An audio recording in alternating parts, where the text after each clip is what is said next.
श्री दुर्गाय नमः। नवमो अध्याय निशुंभ वध ध्यानम।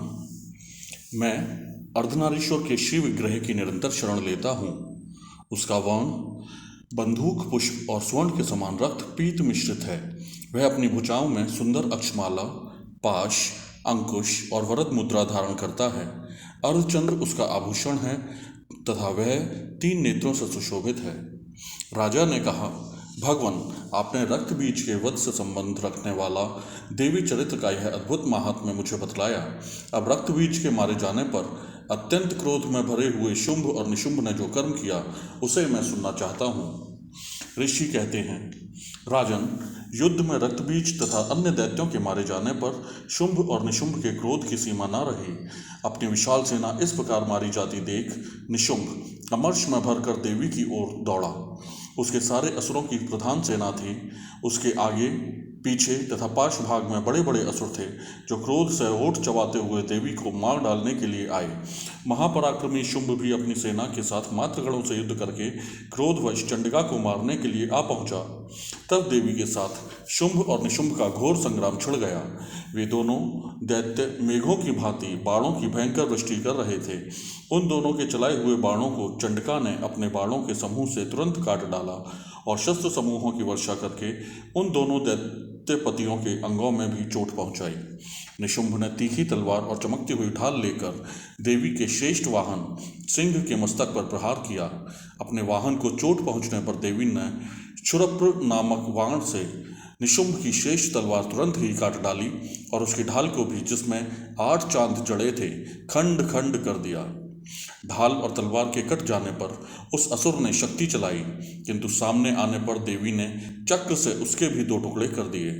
अब तो निशुंभ क्रोध से जल उठा और उस दानव ने देवी को मारने के लिए शूल उठाया, किंतु देवी ने समीप आने पर उसे भी मुक्के से मारकर चूर्ण कर दिया। तब उसने गदा घुमाकर चंडी के ऊपर चलाई, परंतु वह भी देवी के त्रिशूल से कटकर भस्म हो गई। तदनंतर दैत्यराज निशुंभ को फरसा हाथ में लेकर आते देख देवी ने बाण समूहों से घायल कर धरती पर सुला दिया। उस भयंकर पराक्रमी भाई निशुंभ के धराशायी हो जाने पर शुंभ को बड़ा क्रोध हुआ और अंबिका का वध करने के लिए वह आगे बढ़ा। रथ पर बैठे बैठे ही उत्तम आयुधों से सुशोभित अपनी बड़ी बड़ी 8 अनुपम भुजाओं से समूचे आकाश को ढककर वह अद्भुत शोभा पाने लगा। उसे आते देख देवी ने शंख बजाया और धनुष की प्रत्यंचा का भी अत्यंत दुस्सह शब्द किया।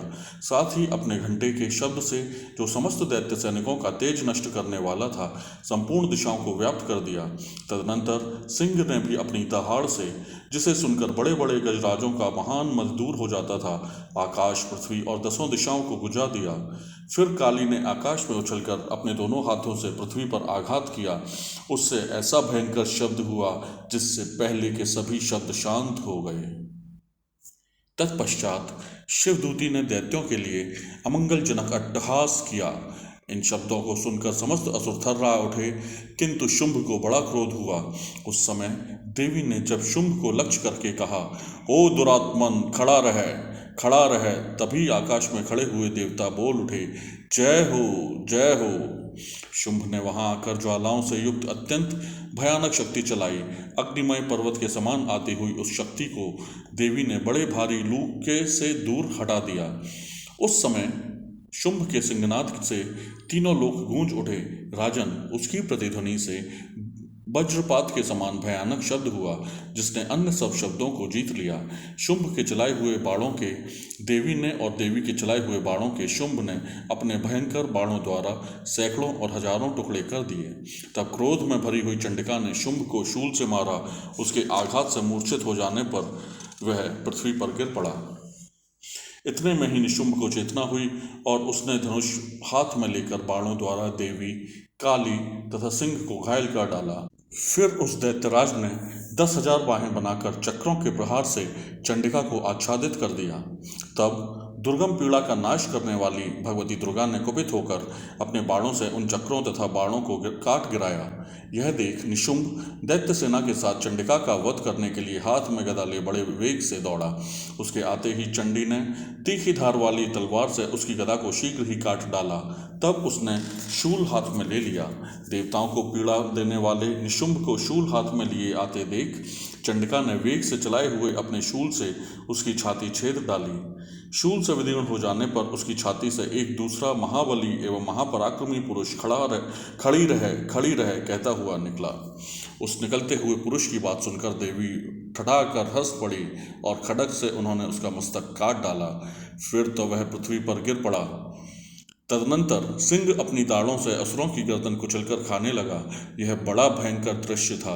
उधर काली तथा शिवदूती ने भी अन्यान्य दैत्यों का भक्षण आरंभ किया। कौमारी की शक्ति से विदीर्ण होकर कितने ही महादैत्य नष्ट हो गए। ब्रह्माणी के मंत्रपूत जल से निस्तेज होकर कितने ही भाग खड़े हुए। कितने ही दैत्य माहेश्वरी के त्रिशूल से छिन्न भिन्न हो धराशायी हो गए। वाराही के थुथुन के आघात से कितनों का पृथ्वी पर कचूमर निकल गया। वैष्णवी ने भी अपने चक्र से दानवों के टुकड़े टुकड़े कर डाले। ऐन्द्री के हाथ से छूटे हुए वज्र से भी कितने ही प्राणों से हाथ धो बैठे। कुछ असुर नष्ट हो गए, कुछ उस महायुद्ध से भाग गए तथा कितने ही काली, शिवदूती तथा सिंह के ग्रास बन गए। श्री दुर्गाय नमः।